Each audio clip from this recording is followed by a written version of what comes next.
In Kebbi State, election held across 142 polling units across 142 local government areas. The elections in most polling units started early and the conduct was quite peaceful except in Argungu local government, which witnessed a brazen and unrestrained vote buying and poor crowd control despite considerable security presence. Well, let's now cross over to Kebbi State for an update from, of course, our correspondent Gbenga Ashiru, who has, of course, been monitoring the supplementary elections there. Gbenga, thank you so much for joining us tonight on the program. And, of course, we want to begin with the fact that from reports we have gathered, they said it was largely peaceful, although there were some skirmishes here and there. But the turnout was quite low. But in all of this, do we know when the final results are expected to be announced by the Independent National Electoral Commission? Thank you, Amaka and Tulu. I can tell you that close to 24 hours now, the supplementary elections in Kebbi State has captured the good, the bad and the ugly. Fine at Argungu local government, it went far below watermarks in terms of expectations of what INEC promised us. Because when you look at the reasons behind this supplementary elections, which went as the factors talking about overvoting, violence, and the polling officers declaring results under duress, INEC promised to spearhead a narrative to change this reality. But what we saw at Argungu local government area today left so much to be desired. Even though there was a large turnout of voters, people, the political turnout, the political culture of these people, apart from having a great fishing tradition that has a world-class reputation, they really came out to show their political culture, something worth beholding. But the crowd control was left a lot to be desired, and we saw a brazen display of vote buying. What was meant to be a popularity contest that should reflect the triumph of the will of the people turned out to be an exercise of highest bidders. And we also understand that we got information not quite long that early hours of today at Calgo local government in Badaria ward that 3 persons had been arrested on a tip-off by from security agencies on having cloned ballot boxes, cloned PVCs. So all these skirmishes leaves a lot to be desired. In terms of voter turnout, the voter turnout was impressive. Let me just give you a sneak preview into the background of this election, especially the governorship race between the PDP candidate Aminu Bande and that of the APC candidate Dr. Nasser Idris.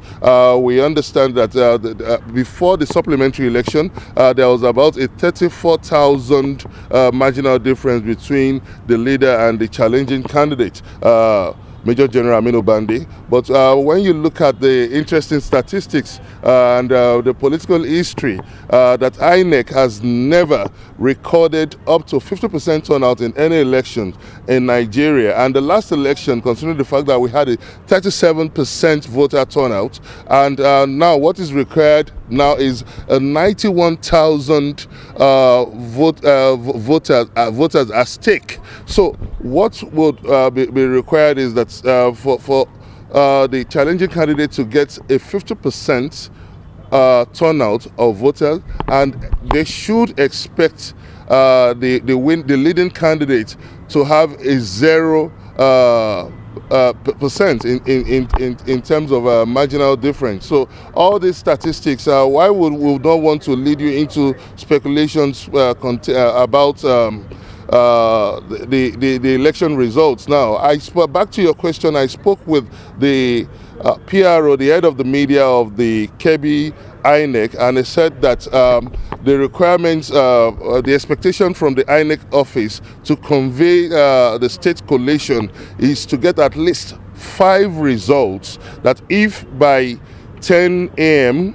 by 10 p.m., permit me, that they can't get results from 5 local governments, they would have to extend the convening of collation till 12 midnight. And otherwise, if by 12 midnight they still cannot get a sufficient 5 local government results, then collation would have to be shifted tomorrow. But be that as it may, the political temperature is really getting exciting. We are gradually approaching that crucial moment when we would all love to see who becomes the next governor of Kebbi State.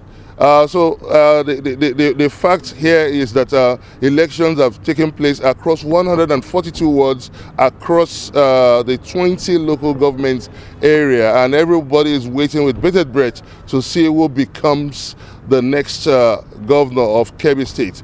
But as it is, we have an observer who also has some things to say about the conduct of the election. Remember, INEC also promised us that